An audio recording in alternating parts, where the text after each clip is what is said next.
Hi, hello, welcome. Okay, in today's video, I will be showing you all the books that I have accumulated so far. And most of these books, I bought them during the sales.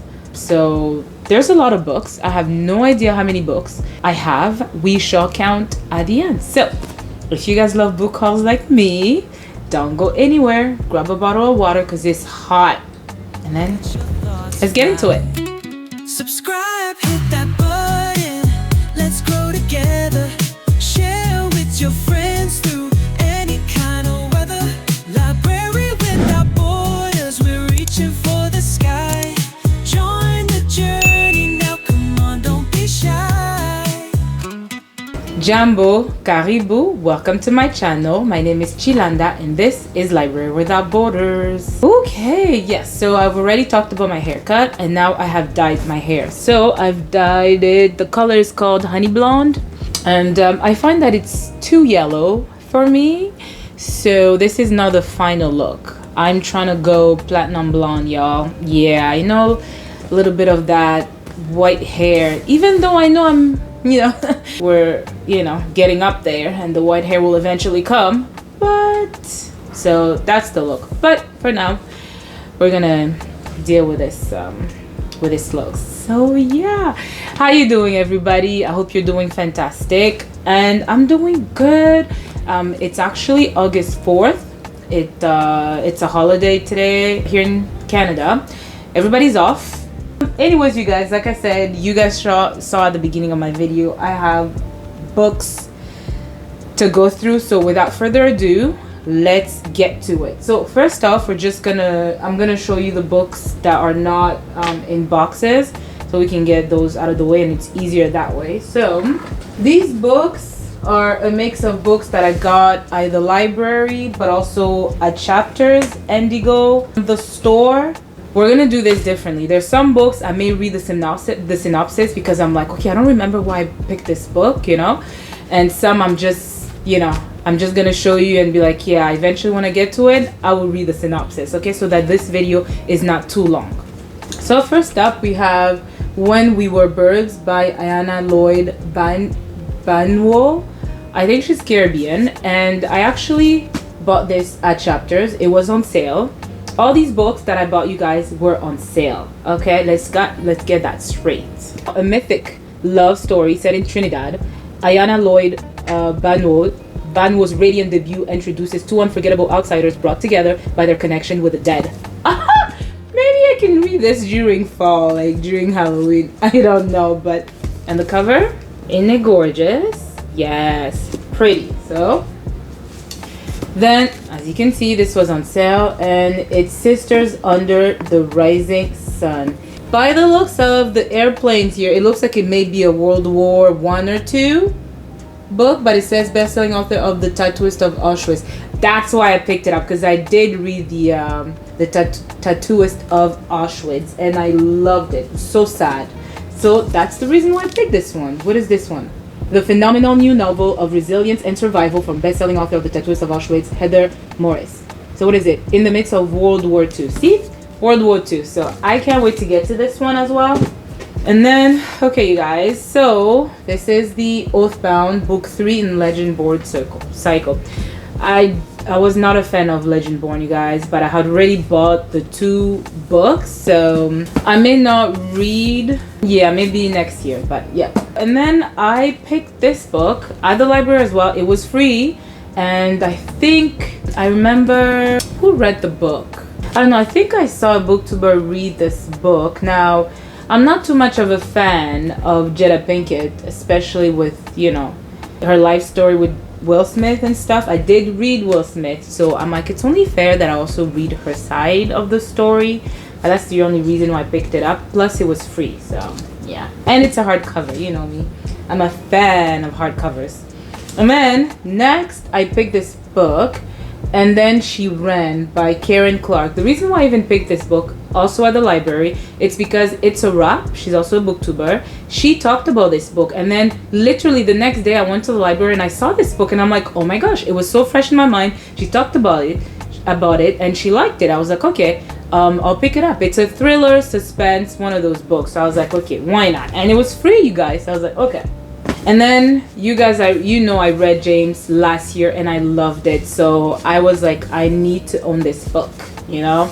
I need to own this book by James, by Percival Everett. Woo! Beautiful.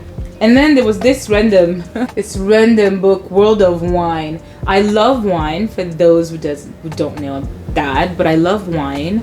Although recently I've not drank that much wine, but I've always loved wine. So I don't know, Merlot, ooh, Pinot Noir. Does anybody love wine? What's your favorite wine and from which country do you like your wine? Is it, Italian wine, French wine, United States wine, Burgundy, France? I don't know. I thought it was pretty, You could have this, how do you call those? For the coffee table. I thought it was beautiful and it was free, you guys. Like, hello. Alright, so there you have it for those books who are not in boxes. Let me just put them here. Yeah, that's gonna happen, okay? Lots of books tumbling down. So let me grab my scissors. We are not gonna struggle today, right? We're gonna use scissors. So this is Amazon. I don't even know when I ordered this. Like, guys, I ordered this like at the beginning of the year. Like, I can't even remember. So we have Can't Get Enough, right, by Kennedy Ryan. I know everybody you guys have already read the book. You already know what it's about. It's the third installation in the Skyland series, right? So yeah, very pretty. The next, this is part of my new release, all the books that I wanted to read. So that's one of them. It's The Edge of Water by Olufunke Grace Bankole. So of course it's by a Nigerian author. Just real quick, without reading you the whole thing. In Ibadan, Nigeria, a mother receives a divination that foretells danger for her daughter in America. In spite of this warning, she allows her to forge her own path, and Amina arrives in New Orleans filled with hope. But just as Amina begins to find her way, a hurricane threatens to destroy the city, upending everything she dreamed of and the lives of all she holds dear. Years later, her daughter is left with questions about the mother she barely knew and the family she had yet to discover in Nigeria. So there you have it. Can't wait to read that. You all gonna hear about can't wait to read that, can't wait to get to that. There are a lot of books we need to get to, but yeah. Also, I think this book, I probably just ordered it because of the like how could I resist? It was probably because of the edges. Like, check it, it's like books. Like, what? That's beautiful. This was a cover and edge buy.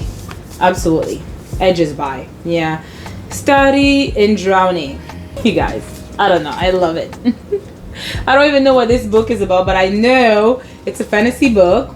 It began as all things did. A girl on the shore, terrified and desirous. Part historical fantasy, part rivals to lovers romance, and part gothic mystery. This feminist fairy tale has captivated readers with its haunting, dreamlike atmosphere. Yeah, we're gonna keep this for fall, but it said feminist and all the good stuff to just draw me in. So I love that. Okay, so this also is Amazon. Okay, I think this should be easy to use my hand instead of a scissors. What's in here? And there's only one book. It's Legendborn. Just because I didn't own it, I listened to the audio of Legendborn, so I guess I wanted to have the book. I swear I did this before completely reading Legendborn, because yeah. Anyways, that's that. Okay, next. So first up, we have Chimamanda Ngozi Adichie, Purple Hibiscus. Now, I know I read Americana, I read Half of a Yellow Sun, and we read Dream Count. So I don't think I've read this one, so I do need to read. And let's see, 15-year-old Kambili and her older brother Jaja lead a privileged life. They live in a beautiful house in the city of Enugu, Nigeria, and they attend an exclusive missionary school. But their home life is anything but harmonious. Although their religious father is a respected businessman, at home he has impossible expectations of his children and wife. When Kambili's loving and outspoken aunt persuades her brother that the children should visit her, Kambili and Jaja take their first trip away from home. Once inside their auntie Ifeoma's flat in the smaller city of Suka, they discover a whole new world. and when they return home, changed by their newfound freedom, nothing can be the same as before. Tension within the family escalates, and Kambili must find the strength to keep her loved ones together, even after her mother commits a desperate act. Woo! Anybody has read this book? Leave me comments. Tell me, like, what should I expect? Am I gonna love this one? Because Dreamcatcher was not, it wasn't really, you know, her best work, you know? So, what's this? Okay, so next up we have The Stone Home by Crystal Hannah Kim. I know why I picked up this book, but look at this cover.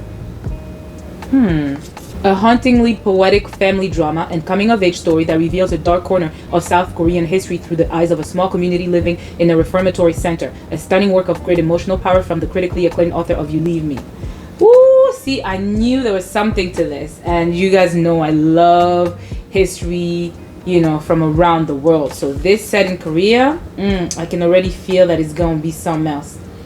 Real quick, in 2011, Eunju Oh opens her door to greet a stranger, a young Korean American woman holding a familiar looking knife, a knife Eunju hasn't seen in 30 years, one that connects her to a place she desperately hoped to leave behind forever. Well, I can't wait to get to this. Okay, so next we have, ooh, look at this beautiful book.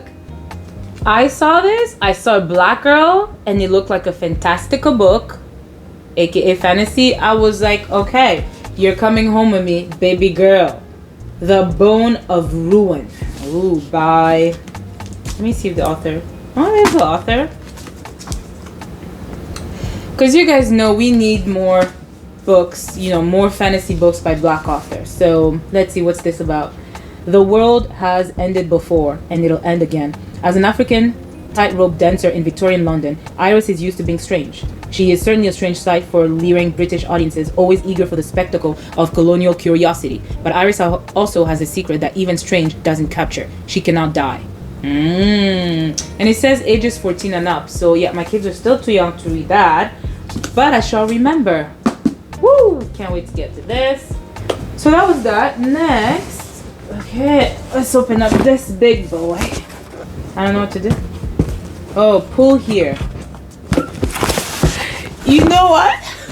For people who read, pull here, lift. Ooh, yeah.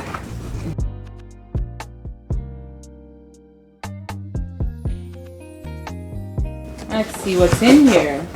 Ooh, we got some lovely books in here.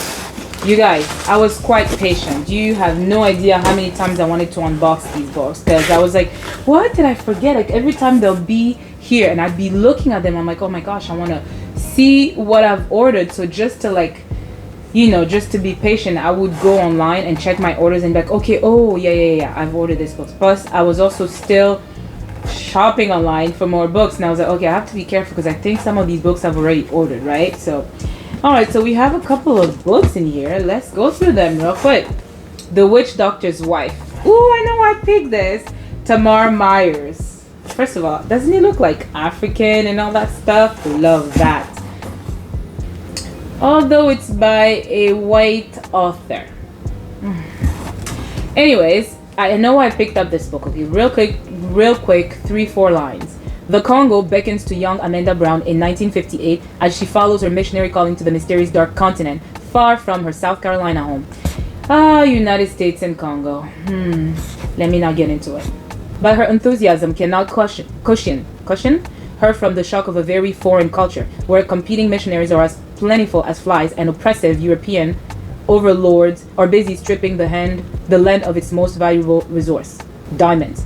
Little by little, Amanda is drawn into the lives of the villagers in tiny Bellevue, and she's touched by the plight of the local witch doctor, a man known as their Death, who has been forced to take a second job as a yardman to support his 2 wives. But when first wife stumbles upon an impossibly enormous uncut gem, events are set in motion that threaten to devastate the lives of these people Amanda has come to admire and love, events that could lead to nothing less than murder.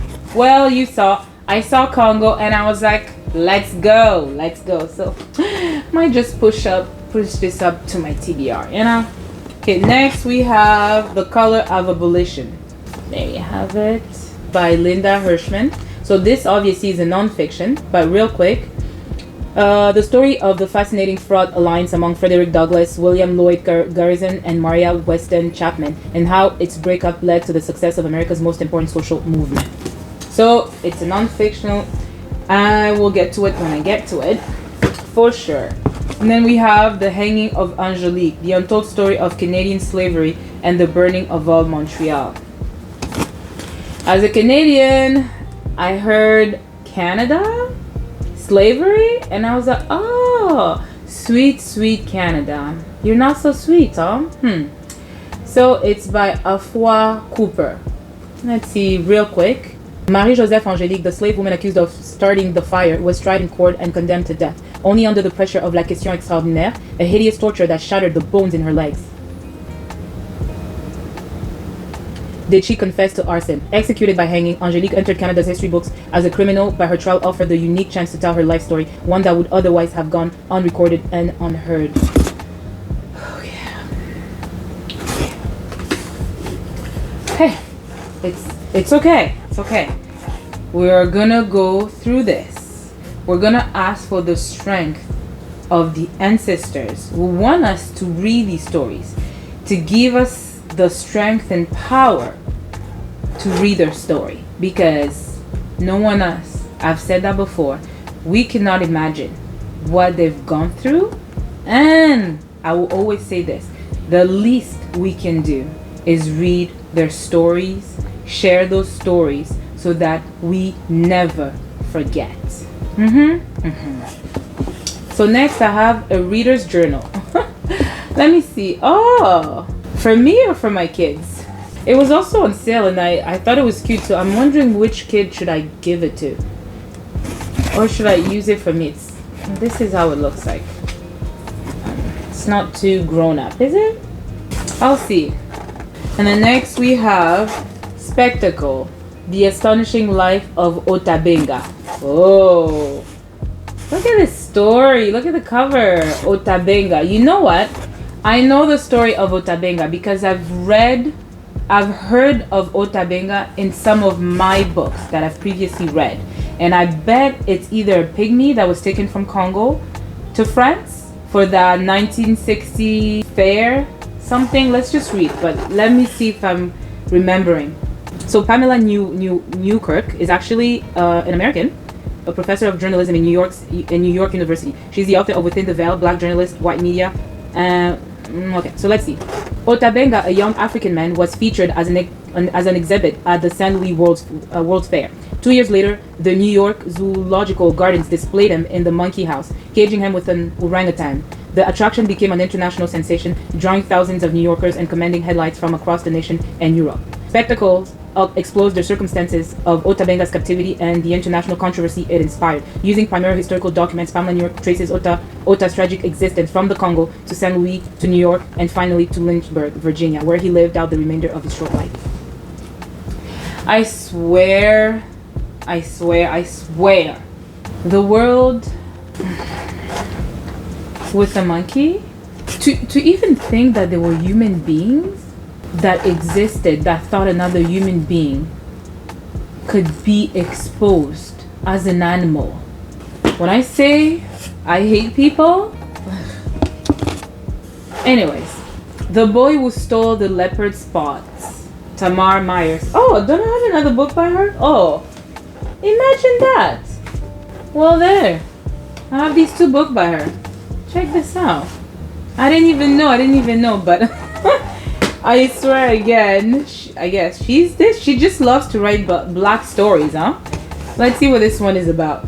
A decades-old murder, a strange superstition, an enormous snake, and one giant secret are about to rock the beautiful Bellevue to its core. It is time of great upheaval for the Belgian Congo, and Bellevue is not safe from the changes. But there are more pressing problems, as an unsolved disappearance brings up issues for some of the denizens of the village, and to that a sudden influx of strangers and horrible storm that literally divides the village in half, and suddenly danger seems to be everywhere. You guys, you've seen how many books I've brought to you about Congo. Congo. It's because Congo needs to be in everybody's mind. Just as Gaza, Palestine is in everybody's mind, so does Congo need to be in everybody's mind, okay? Historical books that I've picked up tells you about how the world is just obsessed with Congo, or at least its natural resources, its natural habitats, its animals and all that stuff. but they're not obsessed with the people. You know, they would rather the Congolese people disappear so they could just take over Congo and just take everything that's just gorgeous from that country. So, So my job as a booktuber here, yes, it's to escape. We love escapism, yes, but it's at the same time to also bring to the forefront of your, of your book life some of these stories, right? It really is important that the world does not forget Congo, because you enjoy a lot of the things that come from Congo. Trust me. So anyways, the next one is The Girls in the Wild Fig Tree. How I Fought to Save Myself, My Sister, and Thousands of Girls Worldwide. So what is this book about? Nice Lengeti was raised in a Maasai village in Kenya. In 1998, when she was 6, her parents fell sick and died. Nice and her sister Swala were taken in by their uncle, who had little interest in the girls beyond what their dowries might fetch.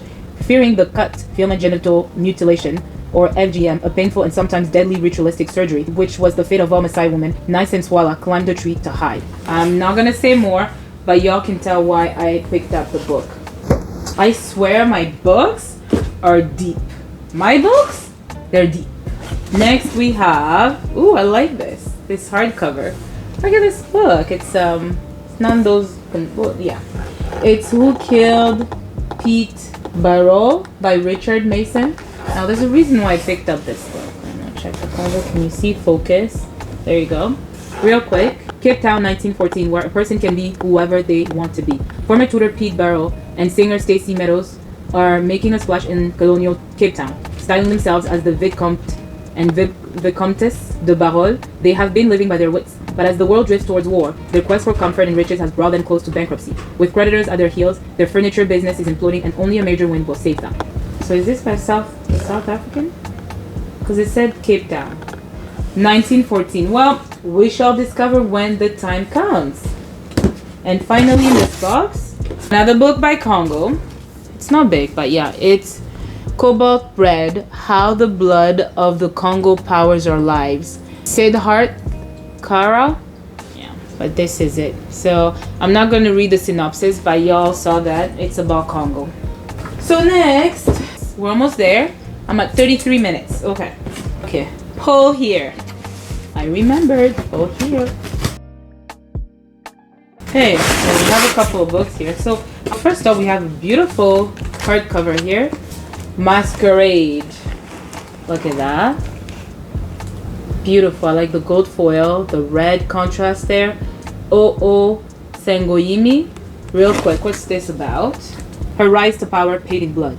Set in a wonderfully reimagined 15th century West Africa, Masquerade is a dazzling lyrical tale exploring the true cost of one woman's fight for freedom and self-discovery and the lengths she'll go to secure her future. What else do you need? A woman who fight freedom? Yes, sign me up. Next we have, oh yeah, you guys. So this is When the Plums Are Ripe, a novel by Patrice Ganeng. So I just finished reading this one, which I'm actually going to talk about in the month of July. As you can see, Trail of Crab Tracks by the same author. So I picked up, I guess, the second one. I'm not sure that there might be standalone books. I don't think they're in a series, but in Cameroon, plum season is a highly anticipated time of year. But for the narrator, when the plums are ripe, the season brings to mind the time when our country discovered, if not the crux of its own violence, then that of the world. When it sent off along the road through the desert its many sons, just like the fruit sellers toss away each evening the plums they haven't been able to grill. So again, I'm on my journey to read more stories about Black people around the world. So this is set in Cameroon. So I can't wait to get to it eventually. Okay, so let's go back. We have Red Summer, the summer of 1919 and the awakening of Black America. Ooh, Black America. Let's see real quick. On June 26, 1919, as many as 10,000 whites gathered in a field just outside Ellisville, Mississippi to watch a bound, exhausted, and wounded black man named John Hartfield as he was hoisted up the branch of a giant sweet gum tree. Vendors sold flags, trinkets, and souvenir photographs. Local politicians delivered speeches. Young boys crowded in the tree to look down at the wild-eyed, screaming Hartfield. It was a country fair political rally, and public murder rolled into one. I swear to God. You guys, can you imagine living as a Black person during that time. Next, we have What We Lose, Zinzi Clément. It's pretty small. And this is by National Book, okay, Raw and Ravishing. What's this story about? Let's see. Raised in Pennsylvania, Fendi views the world of her mother's childhood in Johannesburg as both impossibly distant and ever present. She is an outsider wherever she goes, caught between being black and white, American and not. She tries to connect these dislocated pieces of her life, but as her mother succumbs to cancer, Fendi searches for an anchor, someone or something to love. Well, there you have it.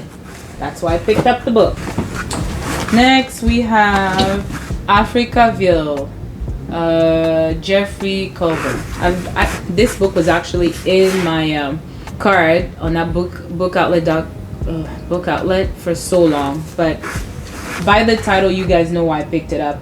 Africaville chronicles the lives of 3 generations of the Sebald family: Kat, Ella, her son Omar Etienne, and her grandson Warner, whose lives unfold against the tumultuous events of the 20th century, from the Great Depression of the 1930s through the social protests of the 1960s to the economic upheavals in the 1980s. So as it explores notions of identity, passing, cross-racial relationships, the importance of place, and the meaning of home, Africaville tells the larger story of the Black experience in parts of Canada and the United States. So there you have it. Then we have this one first. Finally, because I'm in the middle of so many series, you guys, I need to finish. So this one, it's Ayanna Gray, Beasts of War. So you guys know I read Beasts of Prey and Beasts of Ruin, but so I needed to finish the series, so I can't wait to get to this one. Next we have Night Bloom by Peace Azo Medie. So she's the author of His Only Wife. I really love that book, so it was just natural that I picked up another book by her. And this one says, when Selassie and Akorfa were young girls in Ghana, they were more than just cousins. They were inseparable. Selassie was exuberant and funny, Akorfa quiet and studious. They would do anything for each other, imploring their parents to let them to be together, sharing their secrets and desires and private jokes. Then Selassie begins to change, becoming hostile and quiet. Her grades suffer, and she builds a space around herself, shutting Akorfa out. Meanwhile, Akorfa is accepted to an American university with the goal of becoming a doctor. Although hopeful that she can create a fuller life as a woman in America, she discovers the insidious ways that racism places obstacles in her path when she leaves Ghana. Well, there you have it. Another great story when it comes to white and black people. So next we have The Truth of the Aleke by Moses Ose Utomi. Now, I know D. Ruxel has talked about this series, and I think someone else also talked about this series. Was it chocolate flavored? But I feel like there's another booktuber who recently talked about this book, and at least the author and the series. So I was like, okay, I need to get to it. And what really stopped me from reading it was because it was still in the boxes, but I knew I had ordered them, especially because so many booktubers that I followed talked about the series and they loved it so much, so I want to know what it's all about. But there you have it, The Truth of the Aleke. And they're very tiny, huh? But apparently they pack quite a bunch. I will read it when I get to it, okay? So next we have 2 more. We have Sarah El Arifi, The Battle Drum. This book is huge. This book is thick. Oh my god. But I love the red cover. I love the girl. Yes. You know? So I have not read any books by Sarah El Arifi, but I know I've heard people read her books and enjoy her work. So I wanted to get into it, but whoo! It's a lot. But I'm never afraid of reading a thick book. But what is this? Murder, secrets, sacrifice. 3 women seek the truth of the empire's past, and the truth they find will have the power to ignite a war. In the sequel to The Final Strife, the continuance of a visionary fantasy trilogy inspired by the myth of Africa and Arabia. Ooh, yes! So this is The Final Strife. Book 2. So this is book 2. I'm hoping I have book 1 somewhere, but there you have it. Then 2 more. We have Modern African Stories. This is what the glare there, but this is it. What is this? The first collection of African stories in over 2 decades under African skies reflects the stunning diversity of the Black African literary tradition. These stories, which feature prominent as well younger writers, include Ken Saro Wiwa's apocalyptic portrait of the innocent martyr, Amos Tutuola's a hilarious real story of a woman who becomes bewitched by a complete gentleman who is in fact only a skull on bored limbs. Eskia Mafelele's story of an African madam who has a peculiar relationship with her dog. And Madla Langa's comic account of a man who turns hair loss into business success. Well, I guess it's a collection of short stories set in the African continent. So I am curious to read those short stories. Then we have this beautiful book. Check the girl. She pretty or not? Isn't she pretty? So The Accidental Queen. I know why I picked up this story. Unlike fairy tales of old, sometimes a woman must fight to save her king. Ebony Rose desires the freedom to love without limits, but that's for people who aren't harboring the kind of skeletons that could threaten their very existence. Desperately running from her past and a broken heart, Ebony refuses to allow anyone to get close to her until she crosses path once more with Dafari, the knight in shining armor she lost long ago. Well, there's more, but that's all you get from me. Okay, by L.R. Jackson. Oh, this one is heavy. Okay, last one, you guys. Last one. Ooh, what do we have here? Let's see. I'm excited. Ah! Okay, I have another one of those coupons. I put it there. Save it there. You see how they're inciting you to go spend more, huh? I swear, my people. If you don't have self-control, discipline, you might just go crazy. But anyway, so The Lady of Rapture, Sarah Raleigh. Okay, so I read, what was it? The new release.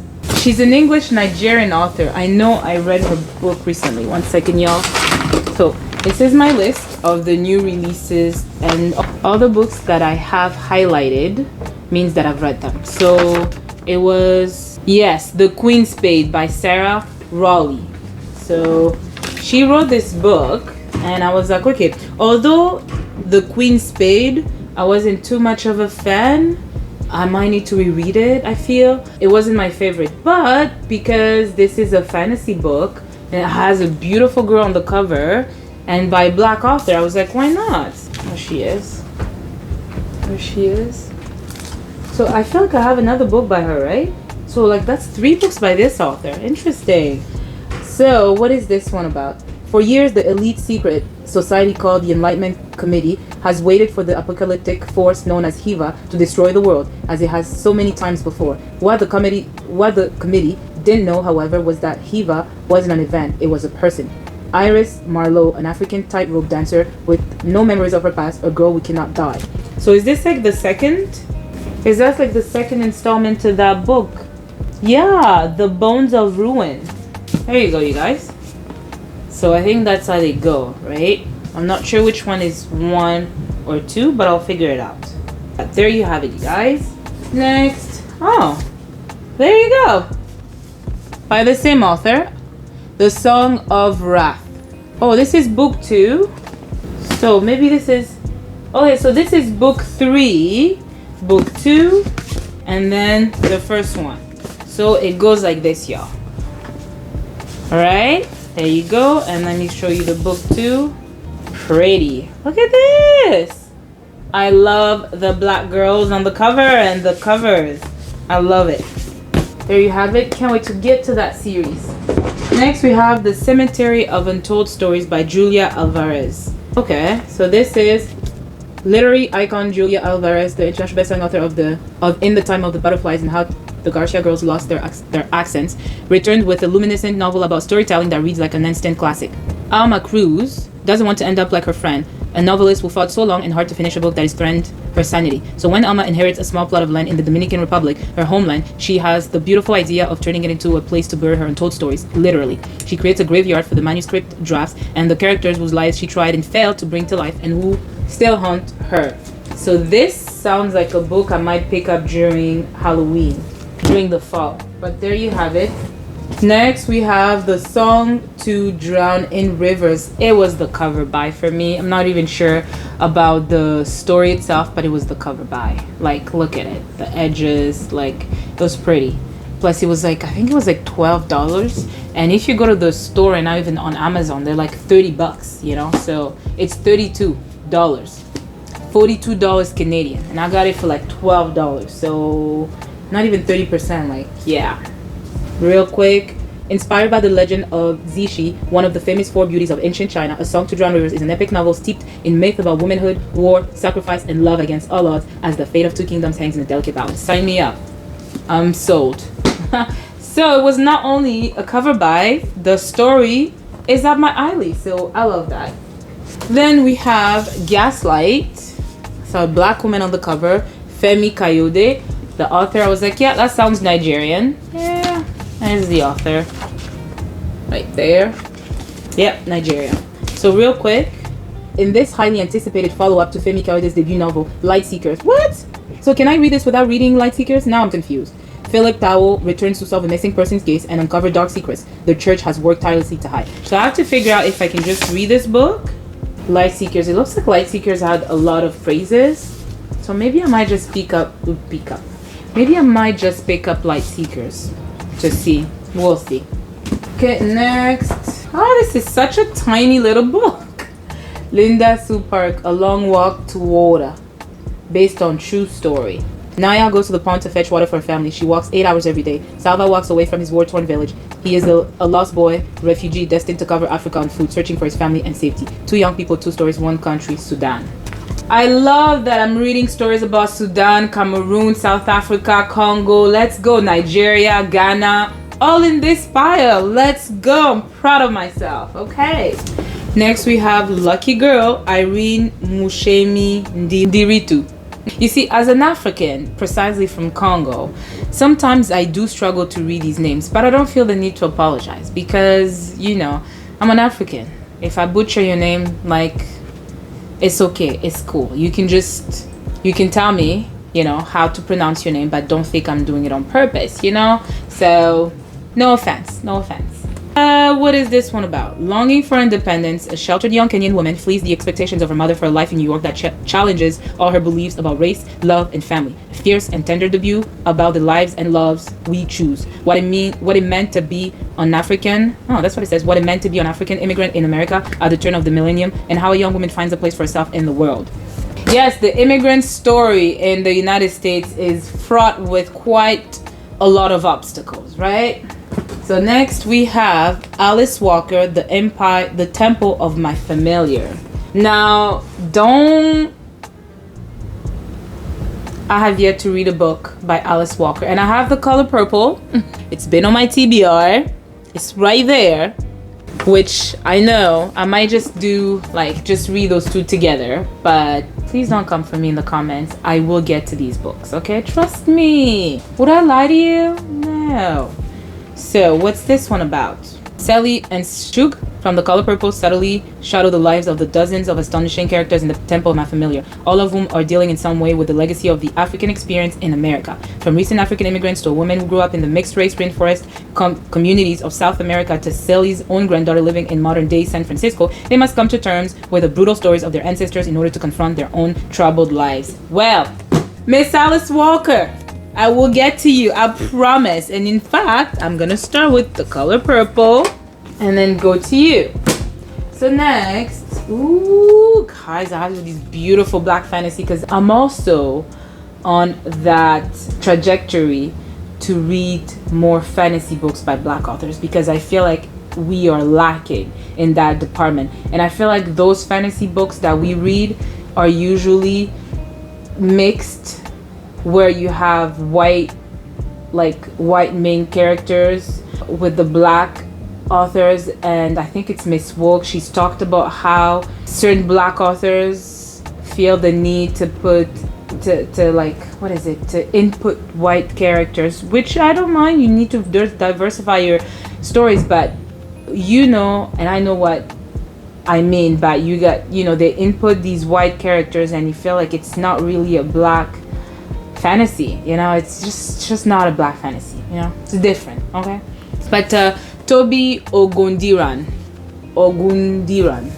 and it's tiny. I like this. It's In the Shadow of the Fall. It was these women. Check. Doesn't one of them remind you of Ali Berry in that fantasy movie with the white hair there? Just a little bit, but I love this. I like the black women with the white eyes. So, what's this about? A cosmic war reignites, and the fate of the Orisha lies in the hands of an untried acolyte in the first entry of a new epic fantasy novella duology for fans of N.K. Jemisin and Sui Davis Okungbowa. I've yet to read the books by these two authors. This is the first one, I guess. Then next we have Song for the Broken-Hearted, Ayelet Sabari, award-winning author of The Art of Leaving. So here, love the colors. They're very warm colors. We love that. And what's this story about? A young Yemeni Israeli woman learns of her mother's secret romance in a dramatic journey through the lost family stories, revealing the unbreakable bond between a mother and daughter. Yemeni Jews? Whoa! I swear, you guys, you got to love me, because all the stories I have here, you will not find them anywhere else. Like, did you guys know about these stories? I can't wait to read them with you. What's this one? Master of Poison by Andrea Hairston. Love the whole beehive design there.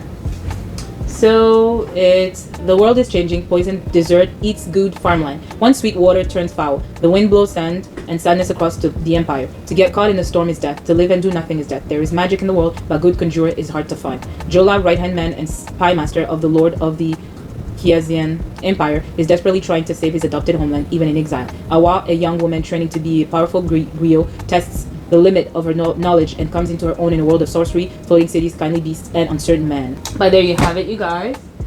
Alright, 2 more books, you guys. 2 more books. Actually, 3. 3 more books. So, next we have Hair by Saba Tahir. I guess this is the first one. I'm not sure what's the series for this one. Is that like the next one, An Ember in the Ashes, A Torch Against the Night? I guess that's the series. It's part of this series right here, I suppose. Can you guys see the bottom right there? I think you guys know about this book. Like, an orphan, an outcast, a prince, and a killer who will bring an empire to its knees. There you go. And then we have Daughters of Oduma. I like her. I like this. What's this about?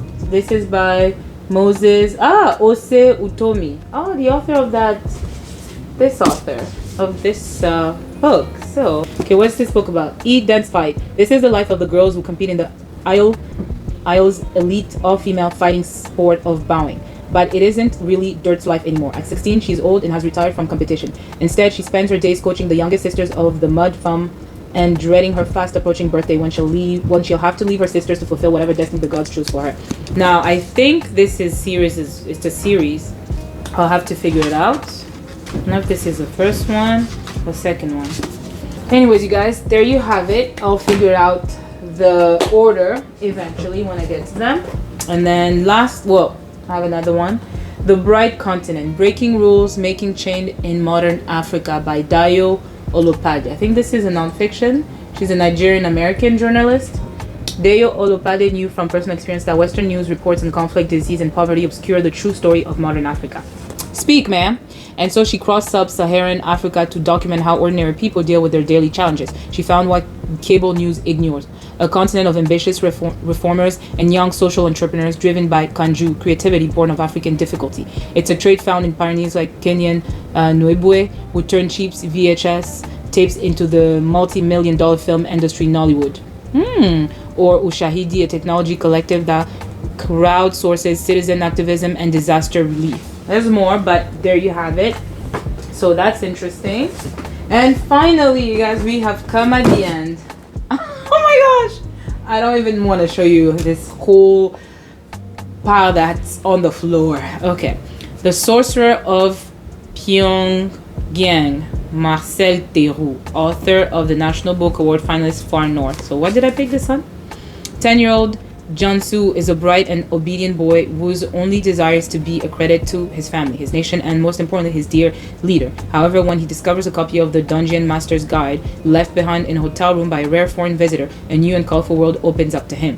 With the help of an English-speaking teacher, Junsu deciphers the rules of the famous role-playing game, and his imaginary adventures sweep him away from the harsh reality of a famine-stricken North Korea. Over time, the game leads Junsu on a spellbinding and unexpected journey through the hidden layers of his country toward precocious success, glory, love, betrayal, prison, a period at the pinnacle of the North Korean elite, and an extraordinary kind of redemption. Well, that's why I picked it up, okay? Ta-da, you guys! So, let's count the books, okay? Let's count the books. I'm not sure how I'm gonna try to show them here. 1, 2, 3, 4, 5, 6, 7, 8, 9, 10, 11, 12, 13, 14, 15, 16, 17, 18, 19, 20, 21, 22, 23, 24, 25, 26, 27, 28, 29, 30, 31, 32, 33, 34, 35, 36, 37, 38, 39, 40, 41, 42, 43, 44, 45, 46, 47, 48. 48 books, y'all. 48 books. How am I gonna get through all these books? Huh? How am I gonna get through all these books? Anyways. Okay, you guys, that's it for my book haul. I hope you enjoyed this video.